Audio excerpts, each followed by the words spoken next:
Hi everybody, I'm back at Yvonne Professional Art and Wear, and I'm getting ready to read Chapter 15, Up from the Dust by Lonnie L. Clayton. It was called the Hornbuckle Home. They thanked him and said that they would be glad to move when he got the big house. The feller that Pa had rented from lived over closer to the mill. This house had 6 rooms and a basement with a toilet on the inside. That was almost unbelievable. And we proceeded to stop it up with newspaper. The waste in the paper would run out all over the floor. The feller that owned the place came over and looked at the toilet. What a mess. You country hicks ain't got no use for anything but crap, 'cause you don't know how to take care of anything. He ran a little old store, and we bought several things from him, for which he proceeded to charge up to 2 times the price. Anyways, he brought us some toilet paper and told us how to use it without stopping up the commode. To cut down on the problem, I just went outside. This feller's name was Hodgson. Yes, that's it. R.J. Hodgson, canned good and dry goods. Every week, he went down on the coast, Carolina coast that is, and they came back with a big old load of fish. Pa had a standing order for a couple of dozen for us. Plus, he always had a jug for himself. Seems as how. The jugs got more frequent and the fish fell off considerably. We weren't doing too bad, though, around about that time. That summer, Pa said that he was going to take Ma and most of us to see Grandma. Her and George Eastwood lived out on a farm next to Carr's Township, wherever that was. Pa always liked to make a big show whenever he showed up, so he rented from this feller that had a red flying cloud with 3 sets of seats in her. We didn't have a darn thing, but Pa bought us all a new pair of wearing apparel, all but sweetening. He stayed with our cousin, Ole Potterfield. Well, sir, we got all prized up and in our Sunday best, and we set upon the road to see Grandma. We went down the road with this feller that was going to take us and bring us back or come back after us in a couple of days. This feller had on goggles and a spiked cap and felt that he thought was just about the best thing that there was. He had a horn on the outside of the red cloud, and he was always hoping for something to get in the way so he could blow her a time or two. Pa had on a white shirt, and Ma was decked out in a violet pink dress for the summertime. Ma wanted to visit Aunt Laura, she called her. Pa finally gives in, and they were going to see Grandma. We pulled up in the yard, and the feller blowed the horn a couple of times. Nobody seemed very happy to see us and didn't even ask us to come in. All of us got out and ran behind a barn to pee. Soon as we got back, Pa says to the feller driving, "Take us on over to George Eastwood's." Seems as Ma was very unhappy that her aunt had not been more friendly to her. She had not liked Pa when Ma had married him, and seems the color had not changed. Anyways, he cranked her up, and with our feathers pinned down, and we proceeded to Grandma's. We come up on this bad stretch of road that was full of holes and gullies. Our driver told Pa that he didn't bargain for this. "I don't want to get my car all muddy," he says to Pa. "Why, this Gitney will go right on over all of this in no time flat, 'cause it's just 5 miles to George's." "I still don't like it," he says, "and I'm going to have to charge you extra for getting my car dirty." We had gotten about halfway when she bogged down in the red mud. Well, sir, we had to get out in our finest and commence to heave-ho. It really bogged good. Pa got some brush and chucked them under the wheels with some rocks and stuff. Then we all go in the back of her and commenced to shove. Pa was calling out, "Heave, heave, heave." Ma had got in the back of a wheel, and when it spun, it threw red mud and water all in her face and all over the front of her pretty dress. About that time, the Gitney caught and started to move. It jerked away from us and charged up the road, and I fell flat on my face in the mud and all the other dirty stuff. All of the others got dirty one way or another. Ma pipes up, "Good God Almighty, look what that contraption has done to all of us." Pa had fell in the mud, and he looked like he had messed himself. "Lord of mercy," Ma says, "old Satan is a-working on us today. The first time we've been out of that hole back in the city, and this happens to us." Once the old red cleared the mud holes, he commenced to get another idea of what was about to happen. He says to Pa, "I've had all of this that I want, and I'm a-getting the heck out of here, out of this wilderness." There we all stood looking like the lost sheep of Israel, and the feller fixing to leave, and us 5 miles from George's Eastwood and Grandma's. Pa commenced to reason with that feller, but he had a mind of his own, and he was hell-bent for leather to get out of that mud, and all of us cotton millers. He threw his Johnson rod and started to pull out, and the red made a sound like hincho, hincho. Pa let out after him at a full gallop. He got to the back of him and froze onto the rear tire, hollering, "Stop, stop, stop, dang you." The feller was a-trying to get more out of her, and she began to pick up speed. We all looked on with our mouths wide open, wondering what was going to happen next. As the red picked up speed, this put Pa at a disadvantage to keep up. He was a-stretching to the limits as it was. Well, sir, he hit a little strip of solid ground, and I knew that Pa was on the losing end. He held her as long as he could, and then he had to let go. His forward motion was such that he had built up speed and got his head in front of his feet, and he hit the ground with all the force that he had built up. He went a-sliding for a few feet up the road. When he finally gets up and looks in the direction that the red had disappeared, he throwed his hat down and jumps up and down on it for several jumps. "To hell with you anyways," he shouted. That old red disappeared in the distance, making that same sound. Hincho, hincho, hincho. Well, sir, there we stood with our bare faces hanging out and a-wondering what was in store for us in the near future. "Rose," Pa says to Ma, "we are in a heck of a mess, hain't we?" That we are, Ma answers.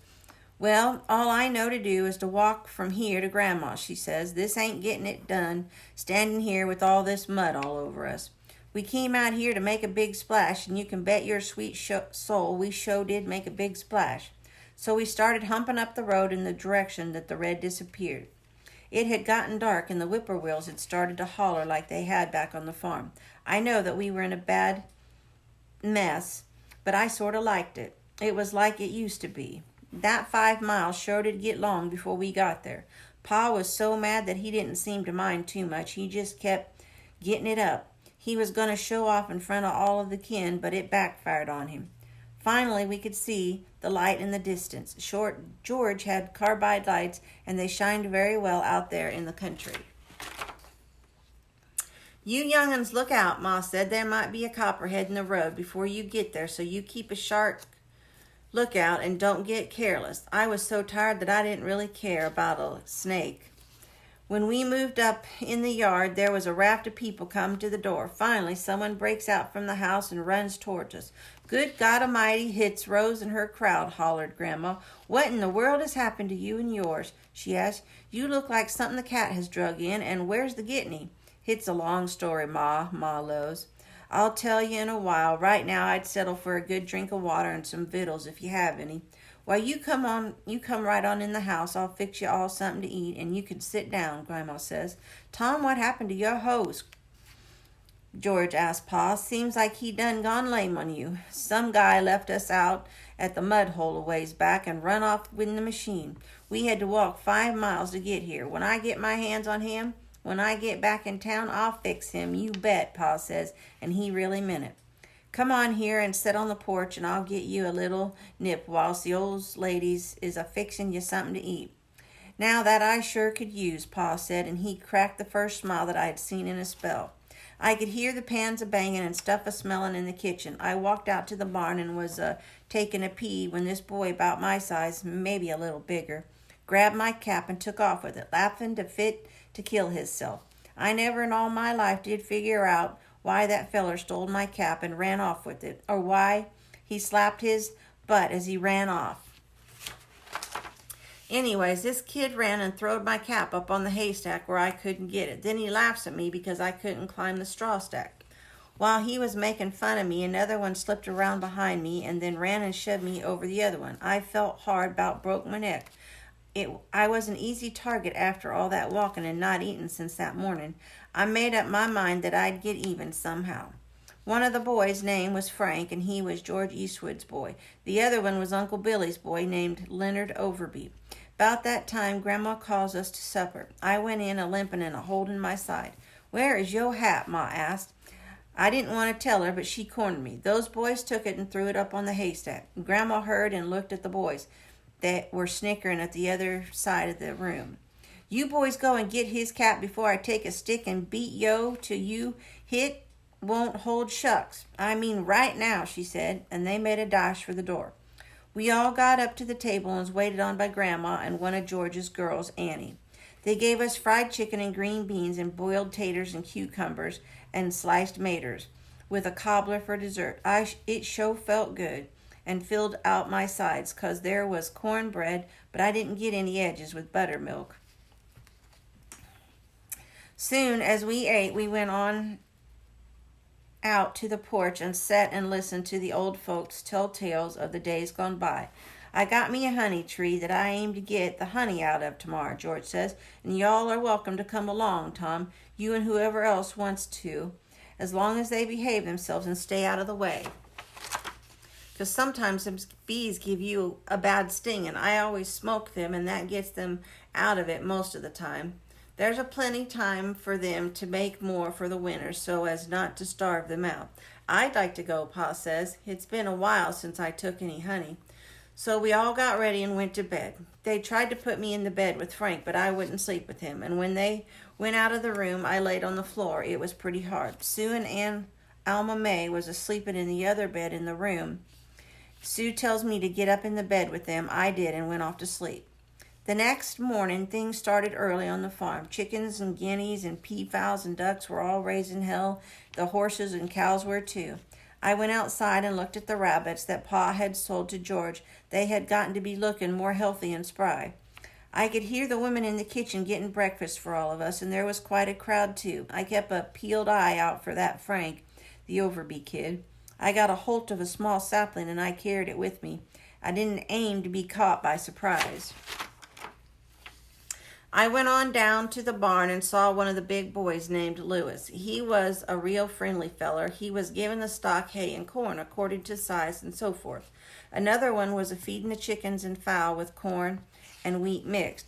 Then Lewis comes over and asks me if I want to give corn to a horse, and I said that I did because I still remembered old Charlie, and I liked the farm and all the animals on the place. So I gave a couple of mules some corn. Lewis said to give them several ears a piece, and I did. He told me that he had to use those two to cultivate corn that day and that they would need all the help that they could get. After a spell, we went up to the house for breakfast. It was a big house with probably 15 rooms in it, with a porch around 3/4 of the house, with the small columns and half pilings. They had carbide lights and they looked electric in every room. Grandma cooked on a wood stove range, and it was a big thing with shining pieces of metal around it and a place for hot water and the likes.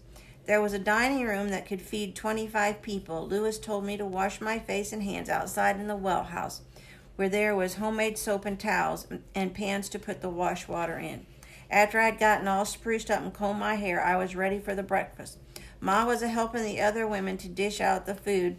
There was country ham, eggs, biscuits, wild strawberry jam, honey, lasses, and so on and so forth. When we was all at the table, George had us bow our heads, and then he said, "Thank you, Lord, for the blessings we're about to receive." He had some hard-cutting corn sitting by him, and he poured Pa and some of the older boys some before they ate. I was served ham and biscuits and an egg with some strawberry jam. It was the kind of food that I liked. They gave us milk to drink, and I didn't care too much for milk.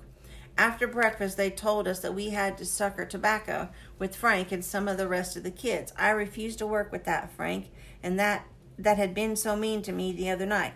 Pa took me out to the field and was going to make me work with the others a suckering tobacco. I refused again.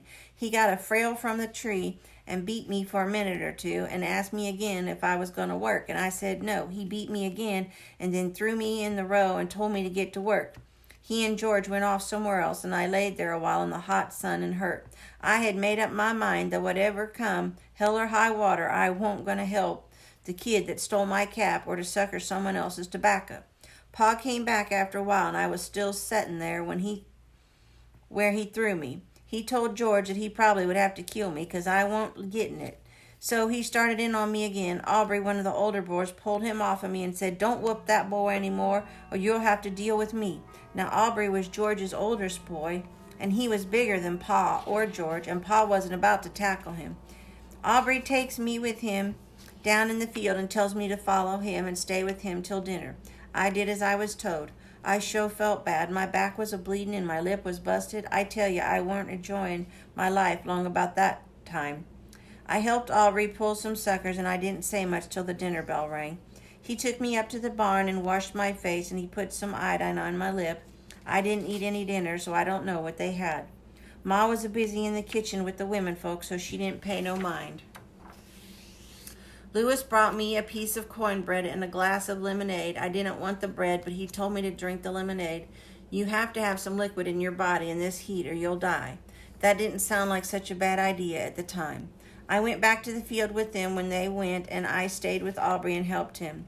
There was a spring out at the end of the field, and when we went and got a drink every once in a while. Just before quitting time, we stopped by their pond and went swimming. I wasn't very good at it, but they showed me how to go faster and dive and such. We had a real good time, and I felt a little better when we went home. Supper was chicken and dumplings, green beans and boiled taters and cornbread, and sweet potato cobbler with buttermilk. I loved buttermilk, so I had a good meal. Most of the folks went to the bee tree that night, but I didn't go because I was afraid that I might get in trouble or get in the way of Pa. He had been drinking ever since we got to Grandma's. When they came back that night, one of the girls gave me a piece of honeycomb. I like to chew the wax about as well as eat the honey. The next morning, we had butter, biscuits, and honey. They were really good. George said, Tom and Rose, Aubrey will take you back to Roxborough on the truck. He knows the way, and he'll deliver you to your door. We've got to start priming tobacco, and everybody'll be busy. Pa was a-planning on staying that week, but George had a different idea. Pa didn't want to leave all them victuals and that hard cutting corn, but he didn't have a lot of choice. And that is the end of that chapter. I hope you guys are enjoying this. I hope you're having a nice week, and I will be reading maybe another chapter today, later, or definitely tomorrow. And I will talk to you later. God bless.